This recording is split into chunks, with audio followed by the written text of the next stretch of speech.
Bro, bro, bro.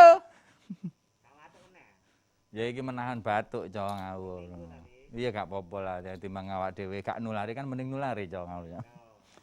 Polres Lumajang kemarin hari nyaris kehilangan tahanan kasus pencabulan, Bro. Pelaku cukup cerdik, Bro, memanfaatkan situasi saat ditinggal penyidik untuk koordinasi.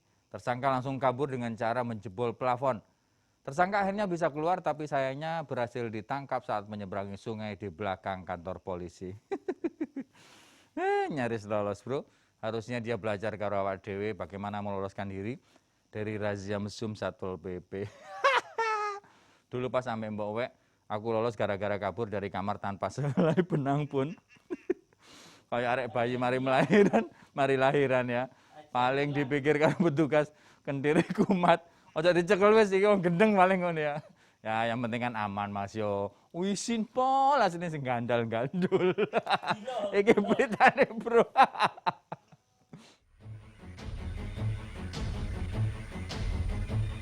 Upaya polisi mengejar tersangka LS yang kabur sempat direkam video amatir warga. Aksi tersangka sungguh nekat. Meski kondisi tangan terborgol, tersangka terus berusaha lari dari kejaran polisi. Warga Kecamatan Kelakah, Kabupaten Lumajang ini berusaha menyeberangi sungai Kali Asem yang berada di belakang kantor Mapolres Lumajang. Namun, pelariannya berakhir sia-sia.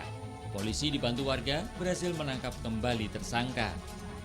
Kejadian berawal saat tersangka menjalani pemeriksaan di Ruang Perlindungan Perempuan dan Anak (PPA) Reskrim Polres Lumajang. Saat ditinggal penyidik untuk rapat koordinasi dengan Kasat Reskrim, tersangka memanfaatkan situasi ruang yang sepi. Tersangka memanjat dan menjebol atap plafon, kemudian naik genting dan melompat berusaha menyeberangi sungai. Karena masih di lingkungan kantor dan banyak anggota di situ. Kemudian ada juga anggota yang makan siang di kantin di sebelahnya itu. Jadi melihat tersangka itu meloncat ke belakang kantor. Kebetulan itu ada sungai, di belakang kantor ada sungai, mencoba menyeberangi sungai, berlari, tapi langsung dikejar oleh anggota.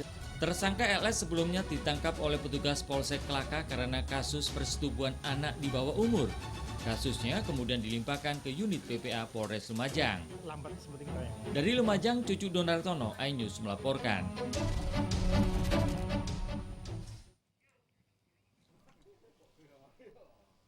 Makanya tak ojo ndelok selai tok ae. Terpaku dengan ke apa namanya ya? Kemampuan Sela yang berhasil. Nah, memang Sela itu luar biasa ya, Bro ya. Apa saja bisa, Bro. Menek genteng iso. Nambal ban iso.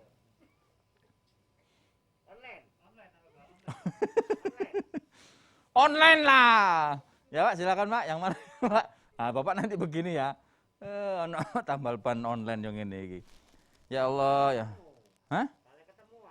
Ya enggak boleh, tapi kalau tambal ban ya enggak iso, Cak. Podone wingi ono maneh. WA nang juragane. Pak, ini kan PPKM. Kan enggak boleh masuk, jadi harus kerja dari rumah. Nah, untuk segala sesuatunya nanti saya telepon Pak ya. Termasuk memasak dan lain sebagainya dan menyapu, saya akan berikan petunjuknya melalui teleponnya.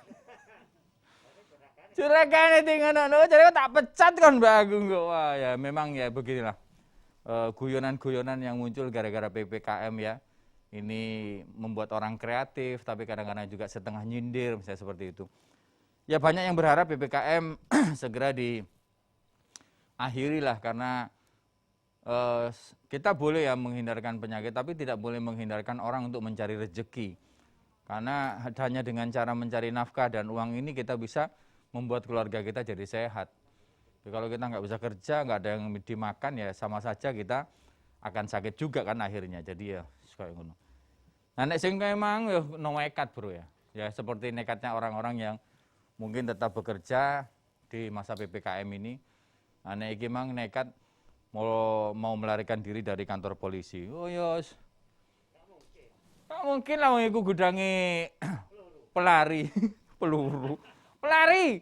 Wah, polisi ku ben isu mlayu-mlayu kuat apa sampean. Nah, kalau lari dari kenyataan ini ke Pak Teo. Makanya saya seneng nang tahu Sumedang. Sela, apakah kamu dari Sumedang? Oh, Oh, Sumedang.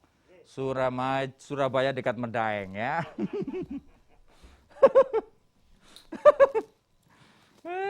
Ternyata kelemahannya Pak Tio satu ya. Tahu. Oh, ada tahu kuning, ada tahu Sumedang.